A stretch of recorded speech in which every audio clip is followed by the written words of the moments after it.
कभी हीरो की चमक से दुनिया को चकाचौंध करने वाला एक नाम, आज वही नाम गिरफ्तारी की जंजीरों में जकड़ा हुआ है।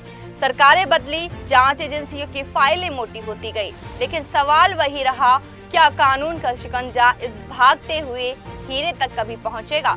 अब नए मोड़ पर खड़ी है ये कहानी, जहां एक देश ने दिखाई शक्ति और दूसरे देश की सुस्ती पर उठ रहे हैं सवाल। क्या बचेगा ये भगोड़ा या लौटेगा वतन? आपकी जानकारी के लिए बता दें कि ये हाई प्रोफाइल भागम भाग की सबसे चौंकाने वाली खबर देखना आपके लिए बेहद जरूरी है। नमस्कार, आप देख रहे हैं जनता दरबार न्यूज और मैं हूं आपके साथ ज्योति राघव।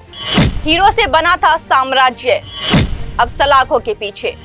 एक देश ने दिखाया दम, दूसरे की चुप्पी। सच सामने है, क्या आप तैयार हैं? जब भारत के कानून की पकड़ कमजोर पड़ी, तब बेल्जियम ने मजबूती दिखाई। भगोड़े हीरा कारोबारी मेहुल चोकसी की गिरफ्तारी पर इंटरनेशनल ड्रामा की पूरी कहानी आज हम आपको सुनाते हैं।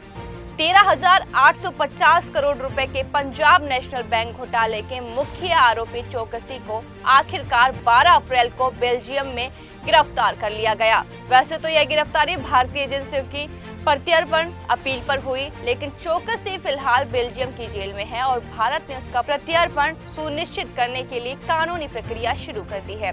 चोकसी ने 2017 में ही एंटीगुआ और बारबुडा की नागरिकता ले ली थी और 2018 में भारत छोड़ दिया था। इसके बाद वह बार बार स्वास्थ्य का बहाना बनाकर भारतीय अदालतों में पेश नहीं होता रहा। उसके वकील हर बार बीमारी, इलाज और मानव अधिकारों की दुहाई देकर उसे बचाते रहे। चोकसी का भतीजा नीरव मोदी लंदन में पहले से ही प्रत्यर्पण की प्रक्रिया से जूझ रहा है, लेकिन चोकसी बेल्जियम में पत्नी प्रीति चोकसी के साथ आराम की जिंदगी बिता रहा था। इसी दौरान खुलासा हुआ कि उसने बेल्जियम का एफ रेजिडेंसी कार्ड भी हासिल कर लिया, वो भी फर्जी दस्तावेजों के जरिए। बेल्जियम पुलिस ने मुंबई की एक अदालत द्वारा जारी 2 गिरफ्तारी वारंट का हवाला देते हुए चोकसी को पकड़ा। पहला वारंट 23 मई 2018 और दूसरा 15 जून 2021 का था।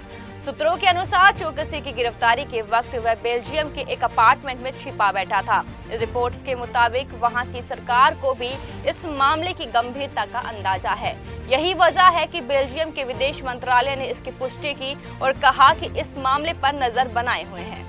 वहीं अब चोकसी के वकील विजय अग्रवाल ने एक बार फिर पुराना राग अलापा है। उन्होंने कहा कि चोकसी बहुत बीमार है, कैंसर का इलाज चल रहा है और जेल में रहना उसके स्वास्थ्य के लिए घातक हो सकता है।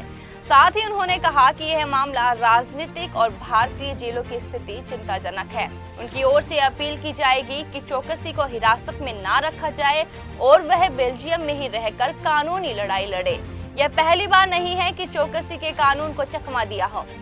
मई 2021 में वह एंटीगुआ के डोमिनिका भाग गया था, जहां 51 दिन जेल में बिताने के बाद वह कानूनी चक्रव्यूह से बच निकला और फिर एंटीगुआ लौट आया। हर बार उसके पास एक नई रणनीति होती है, कभी खराब सेहत, कभी पत्नी की नागरिकता, तो कभी मानव अधिकारों की दुहाई।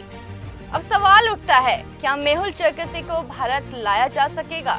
पीएनबी घोटाले के व्हिसल ब्लोअर हरिप्रसाद एसवी ने कहा कि यह कोई आसान काम नहीं है। चोकसी के पास पैसा है, यूरोप के बड़े वकील हैं और समय खींचने की चालें हैं।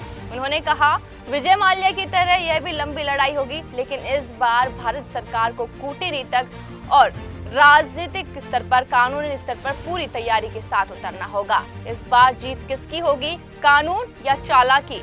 बेल्जियम ने शुरुआती कार्रवाई में भारत का साथ दिया है, लेकिन असली चुनौती अब शुरू होती है। क्या कानून के लंबे हाथ वाकई चोकसी को भारत वापस खींच पाएंगे, या फिर यह एक और लंबी कानूनी लड़ाई बनकर रह जाएगी? जांच एजेंसियों की आंखें अब बेल्जियम की अदालतों पर टिकी है। चोकसी की चाल जारी है, पर क्या अब भारत की पकड़ भी मजबूत होगी?